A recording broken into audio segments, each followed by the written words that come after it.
Everyone was expecting a Poco F2 around this time of the year. Whether we'll see it or not remains to be seen, but the K20 Pro seems to be the spiritual successor at least and follows a similar mantra with a slight twist. This is Sandeep from RevAtlas and here's our review of the Redmi K20 Pro. The Poco F1 focused on only providing what was required and the best at that. The Redmi K20 Pro on the other hand aims at providing everything and the best at that. Poco F1 was a budget flagship with a few trade-offs to meet the pricing requirements, while the K20 Pro is a flagship with seemingly no trade-offs but still managing a similar pricing. In terms of design, the K20 Pro is similar to its more affordable brethren, but it brings in more complexity to its look and form factor. The look is enhanced thanks to a new Aura Prime pattern at the back, which gives the perception of depth and several different color shades depending on the way the light hits the panel.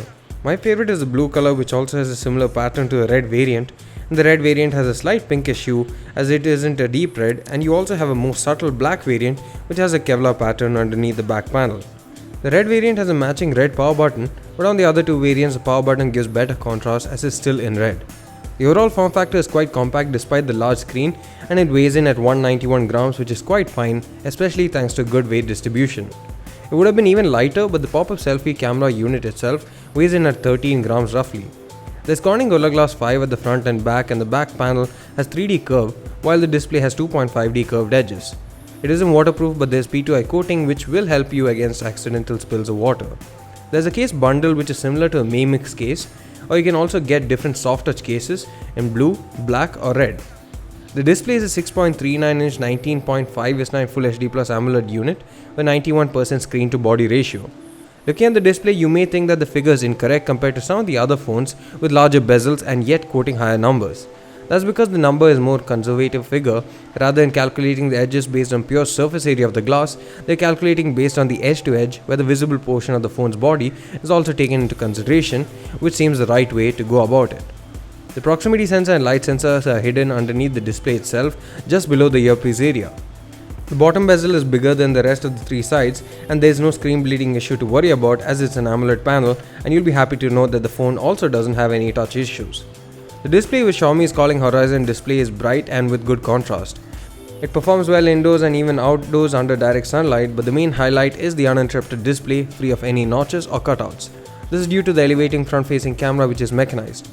It supports Widevine L1 which allows for HD streaming of content over services such as Netflix and Prime, and display also features DC dimming which can be enabled to prevent screen flicker, especially at lower brightness levels.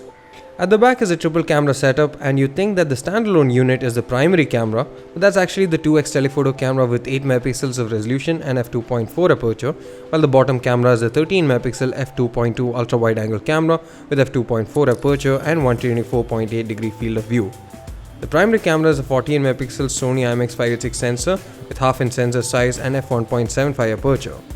The phone seems pretty promising in terms of the camera, and it also supports Camera 2 API out of the box, so Gcam mod is supported, and here are some samples from the stock camera as well as the Gcam mod.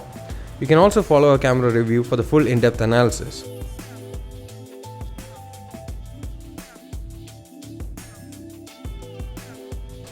The front-facing camera is a 20 megapixel f2.2 camera housed in a self-elevating module. This camera module has a first that I have not seen on any other phone yet, which is the light. The light illuminates in red color on the red variant and black variant, and in blue for the blue variant. It's meant to be a notification LED light since there's a dot at the top of the phone where the light can shine through, but it can also be used as a reference to show people where they need to be looking when clicking a selfie. It's been tested for 300,000 actuations, which should be good enough for most, and it can use Face Unlock as well, and Face Unlock works well and is accurate, but is slower to open and shut compared to some other self-elevating camera modules that we have seen, so you'd be happier and quicker using the in-display fingerprint scanner. It's fast and accurate and is much faster than the S10 Plus, but about the same as the P30 Pro and OnePlus 7 Pro. There are also 4 different animations that you can choose from as well. The K20 Pro comes with Poco Launcher on board atop Android 9 Pie, and this could be a subtle hint that the Poco F2 might not come and the K20 series will be replacing the lineup of Poco phones. It's powered by a Qualcomm Snapdragon 855 octa-core chipset, and you can get it in 6+128 or 8+256GB variants. Whichever one you go for, there's a dual nano SIM support with no scope for memory expansion. Performance is excellent, and we have even compared the same to OnePlus 7 Pro in a speed test and comparison, so you can see who is the winner there. But it's well beyond what we would expect from any device in this price range. There's a game mode as well which goes above and beyond what general game modes do, that is in terms of hiding notification, adjusting brightness, etc., as this will allow you to tweak the touch polling rate, the delay between multiple taps, as well as enhance the visuals too. In terms of connectivities, you get dual band AC Wi-Fi and USB Type-C 2.0 port.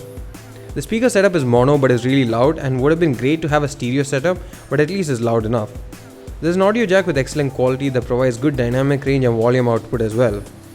There's a 4000 mAh battery on board, which has become sort of a given for most phones in the Redmi series at least, but considering how flagship devices love to suck battery, it definitely helps.